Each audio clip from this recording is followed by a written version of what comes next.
Welcome to high school, where survival of the fittest is acted out on a daily basis. In other words, popularity is all that matters. Me. Are you lost? That's me. Growing up, I didn't have many friends. I had science. You spend every weekend by yourself. No more science. I'll just do science in my head. I'll know if you're doing science in your head. You're doing it right now, aren't you? The first place winner of the science fair is going to be invited to attend SIT's elite summer science program. The SIT scholarship is mine. Well, this is riveting. Telling me not to enter the science fair is like telling me not to breathe. I'd give anything to be popular. What are you doing? A popularity chemical. It's gonna require a lot of chemistry. You could probably use a partner. Aren't you going to introduce us to your little friend? He's not a friend. He's a colleague. The gum contains a chemical. When you chew it, the chemical is released, causing you to give off pheromones. It's as simple as that. I don't get it. This gum will make you popular. This is huge. We could win a Nobel Prize. Can we stay here? I love your hair, Casey. You do? It's like poetry. History has been made! This is the kind of breakthrough that could change the course of human history. The world's going to be better because she is that different. Some people at school actually know you're my sister. It's embarrassing. The chemical is dangerous. This pack of gum could bring the world to its knees. Give us the gum. All the girls gotta bounce, bounce, bounce. Everybody that counts, counts, counts. Gonna jump to the roof. We're the young way to live.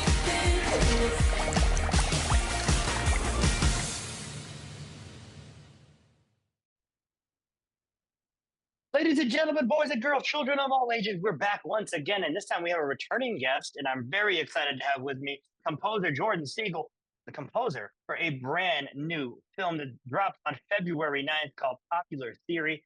Jordan, say hello to everybody, bud. Hey, thanks for having me.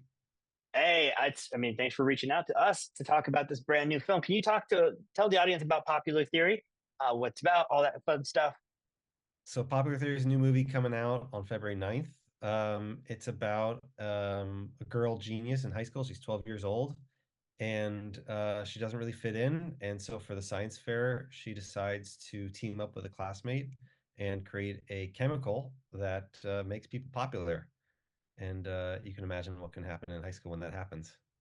Such a goofy premise. I love it because it's such a fun premise for what essentially boils down to a good family film. Yeah, And yeah. it's funny because the last time I talked to you, it was about a different kind of family film, which was, I believe, it's called Half Brothers. Yes. We talked about Half Brothers last time, which is very much a family film in a different way from this one. What's your process for something like this, which is more aimed towards younger audiences and full families, as opposed to what it was when you were doing Half Brothers? I think the sound palette is what changed, and the context of the film. So it's a very different sound palette, and it was very much on purpose. Really wanted to steer away from full orchestral on this. Really intimate, quirky, weird, interesting sounds. So that was definitely a conscious choice. There was when I first saw that. So I read the script of this first and loved it. And then when I first saw the film, it was with a temp track, meaning the temporary music, from other scores. And it was like, okay, it was temped well, but it was all full orchestral, and it felt too Disney like. And I, when I first talked to the director, we were like, okay, this is going to be quirky, fun, kind of Wes Anderson-y. And then I heard the temp, I was like, hey, I don't think we're going full orchestra. It's like, no, do your thing. But so it was fun to be able to just go completely away, kind of instrumentation wise, from what the tempo was. Well, it's funny you mention that because I'm hearing less Hans Zimmer here and more like Mark Mothersbaugh. Definitely. With like the tones, and that's what, when you said that, I'm like, that's the kind of person who should be doing this. And I'm glad you probably channeled your inner Devo with Mark Mothersbaugh there, and you got some weird quirky sounds and figured that all out. It's so funny because that really does speak to your talent as a composer to go from something last time we talked, which was very orchestral. It had a lot of like native Mexican vibes to it and native Latin vibes to it to something like this, which is very much like more of a quirky, obscure sounding score. Uh, that's gotta feel really cool as a composer to make something so different. What do you think? Yeah. Yeah, it makes it fun. It keeps everything fresh so that, you don't feel like you're recycling the same things. Because even, I mean, on something like this where it's not necessarily where I'm going to get the most harmonically adventurous, that's not the time and place to experiment with, weird aleatoric out there harmonies and stuff. So how can I make it still interesting and unique? And that's why the instrumentation and I think I mentioned to you that I sampled a bunch of test tubes and a bunch of different science equipment, and it's just throughout the score, and it was instant vibe. Once I started playing around with those sounds and like, oh, this can work for all my percussions. So it was really like, okay, if I'd usually reach for a marimba, let's not use a marimba. Let's use a test tube, marimba or something made from glass, that type of thing. That's so cool. Even though I do love the sound of a good marimba, I do. Yeah. I do like that. No, I love watching, hearing your process because I come from a musical background that's more like rock based, and it's mainly guitars and things like that. And you're more of you have a lot of different tools in your belt. You can play all kinds of things and make all kinds of different sounds. And so for me to listen to it, when I listen to a score, I like to pick out all the different instruments and be like, why did he choose it? What's the weirdest instrument you had on there? I mean, it was a lot of custom sounds. I did a sampling session for this, meaning just kind of took whatever and just tried to get weird. So there's stuff like I had whatever I had flying around. So I had like an old violin, not a good violin, that I played with dulcimer mallets, the soft felt mallets, and made an instrument out of that, just kind of doing tremolos on it, and so that's in there. Just if there's any like type of like that type of thing is probably that. There was when I was doing it, I was drinking out of a thermos and I like bonked it and I was like, oh, that can work. So that thermos sound is in there as instead of a bass, like a boom. So stuff like that is just is in there, yeah. See, I love sound. I love scores that do different things. Like my favorite score of this year was definitely Poor Things Yeah, because yeah. it had all kinds of weird sounds in it. I'm like, I don't know what the hell instrument that even is, but I like it. Yeah, And yeah, so I'm a definitely. big fan. And so when I watched this, I'm like, I didn't know Jordan could do that. Like I've heard your music before. I mean, I've heard your regular music from last time, and then I've heard your scores before, and I'm like, that doesn't sound like anything he's made before. So was it kind of nice stepping out of your comfort zone a little bit, making something kind It of it unique? honestly I mean it felt very much in my comfort zone, to be honest. It's like we don't always get the opportunity to do this, and I've wanted to do a score like this for so long. It very fits my personality, honestly. I'm a jazz musician. That's kind of where my roots are, and kind of able to incorporate that quirky uh, jazz aspect to my personality was fun. I love and there's a lot of heartwarming music in this too. There's a lot of heart in the movie, as you'll see. Um, so Once it's I finish it. yeah. So there's a lot of So I recorded this piano that's behind me on a lot of it too, which was fun and just really trying to keep everything organic and raw. And I'd have just some instruments lying around my desk, and if it needed a shaker, I'd get a shaker out. And I even have I brought this in here, had this. So you just kind of there it is. That's what I'd be doing, stuff like that. So it was fun just to keep it really restrict myself and be like, okay, how can I make this interesting? Well, how did you get involved with this film in the first place? Like, did the director reach out, or Yeah, so the director, I've been friends with the director, and we have a similar circle of friends. I've worked with the producer of this film, who's also been a good friend for many years. And so when the time came for the director to choose a composer, she asked her friends and her circle of friends, and they said, "You got to use Jordan. You got to go with Jordan." So she called me, and it was just awesome collaborating with her. She'd come over to the studio, and I'd play her stuff, and it was great because she would always be so worried. She's like, I don't know how to speak music. I was like, don't worry, don't speak music, speak emotion. And that's all we talked about, which was great. And so she would say, it's just making me feel this or it's making me feel that. I'm like, okay. And then I just play her, tweak. I could, remove one sound, take one sound out, and it was just a really fun collaboration that felt like no egos between us, and just we're just trying to serve the picture the best way possible. So it was great. I love that because I really feel like what you put together here sort of fits the theme of the film from what I'm gathering thus far, which is like this young lady who is, 12 years old, kind of tinkering and tunkering around and doing her thing. You were kind of just tinkering and tunkering around with whatever you had and could find and made some really cool sounds. And I wanted to ask you, who's a director you'd love to work with? I mean, I loved working with this director. Yeah, her name's Ali Sher. It was Yeah, a really great, experience, all around. So I hope to do more collaborations with her, and yeah, just someone who she's been trying to make this movie for I think over 10 years. She was that's like, crazy. she had this script and she had this idea and she wanted it to, um, make this movie about that girls can look up to and be like, oh, girls can be smart and science and all this stuff, and just portray a female in this light, and so just to see her dedication and just how everything is thought out, and to see the script and the storyboards that there were, and that when you look, it's every cut is already thought out before they shot the movie, that everything leads into another shot, which is really cool to see that dedication and that yeah, that mindset. And it makes it easier for you as a composer, right? Because as you're watching the movie, you're thinking this is already thought through. As I'm going along, I can literally just put some music to this scene, and it makes sense. Exactly. It makes a huge difference because a lot of times music has to kind of save a scene. And I've definitely worked on projects where, yeah, the dialogue is not that good. I think we need music. And ideally, Yeah. when you have great actors, and there shouldn't be music there if the dialogue can carry it.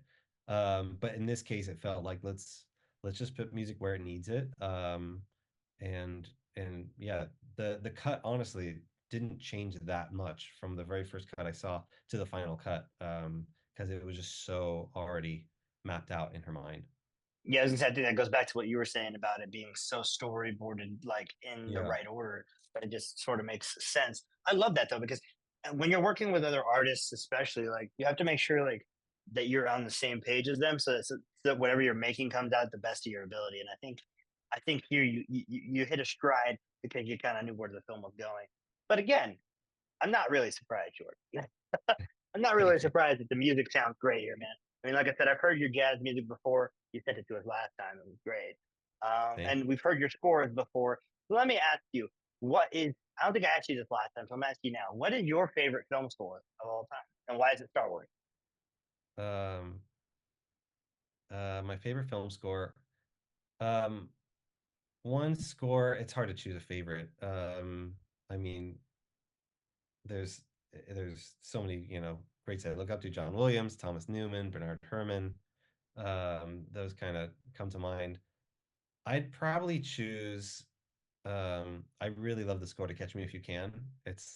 Yeah, It's just, I remember seeing that, and hearing it for the first time. I was like, whoa, this is kind of combining all my loves. Like, this is jazz, but it's cool and it's also serving the film in a very specific way.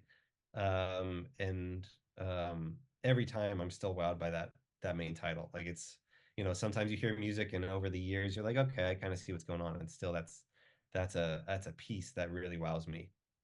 So I love that because it's a John Williams and it doesn't sound anything like John Williams at all.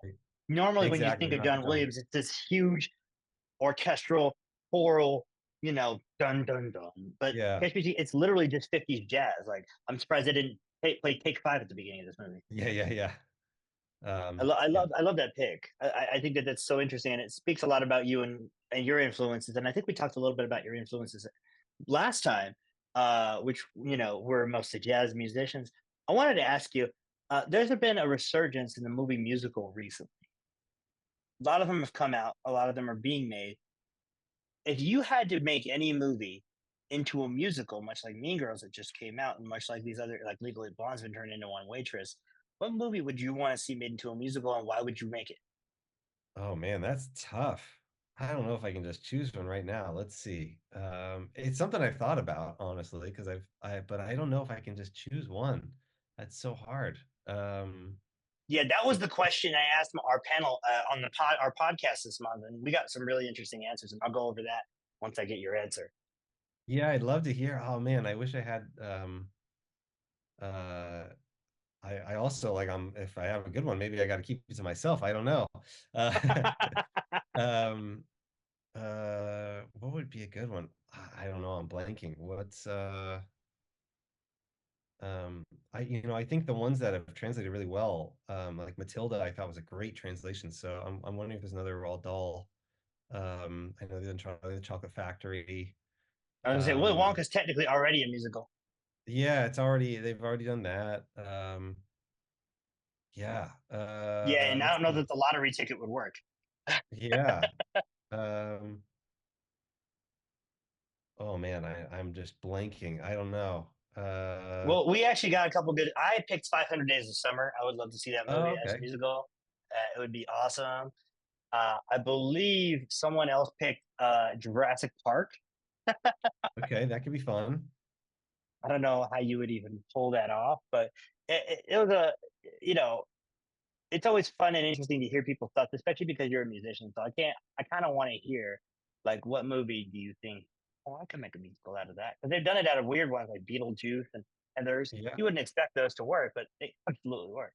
Shrek? Yeah. I mean, I think Jurassic Park seems tough because it'd be hard for it not to be kind of a joke. To me, like I'm sure someone can do it, but it seems easier to take stuff that already has a quirk to it. What about like a Wes Anderson film? That could be fun. Someone Like, did say that actually on the podcast, and I yeah. recommended the Royal Tenenbaums because I Yeah, love to see the Royal Tenenbaums. I think that would work. I think that would really work. That or Grand Budapest, right? Grand Yeah, Budapest would I be was thinking amazing. Grand Budapest. Yeah, I think Grand Budapest would be a fun That would be musical. like it would be so quirky and weird, but you have to have perfect symmetry on stage Exactly, the yeah. whole time, Make or sure, else yeah. Wes would like lose his mind if it wasn't symmetrical. So let me ask you: the film debuted in September at a film festival for children and young folks, Oh yeah. and it comes out in February on February 9th. Is that in theaters? Yes, in theaters. Okay, and so why should people check out this movie that you scored if they want to check it out? I think it's a movie that we really haven't seen in recent years. I think it's kind of everything we need. It's smart, it's for the whole family. It's not dumbed down for kids by any means. I think anyone can appreciate it, and it's original, it's feel good, which is I think who doesn't want a feel good movie? And I feel like I haven't really seen a film like this since I mean, the big influences I know for Ali, the director, were all these '90s films like Matilda and those type of films, which had this kind of whimsical, wonder to it. And this, I feel like, captures that, which I really haven't seen in a long time. So I'm honored to be a part of it. I love to hear that. Make sure you guys check it out. It's called Popular Theory. It comes out February 9th. Of course, my guest this time, the great Jordan Siegel, composer extraordinaire. Jordan, do you have anything else to leave the audience with before I let you go? Um, the soundtrack will come out too on the same day, February 9th. So hopefully you see the movie and also check out the soundtrack. Pre-save it on your Apple Music and Spotify so you can let Jordan know how much you like it. Make sure you check out his solo stuff too. It's pretty good. Some pretty good Thank you so much for having jazz me. music there, man. Hey, of course, Jordan. It's always a pleasure, man. And if you ever want to come on the podcast, you get to pick the topic, and we'll talk about it with my crew. You think I'm insane? My crew is even crazier, and we would love to have you. Just let me know, and we'd love to have you. Jordan Siegel, everybody. Have a great day, Jordan. Thank you so much. Thanks for having me. Of course.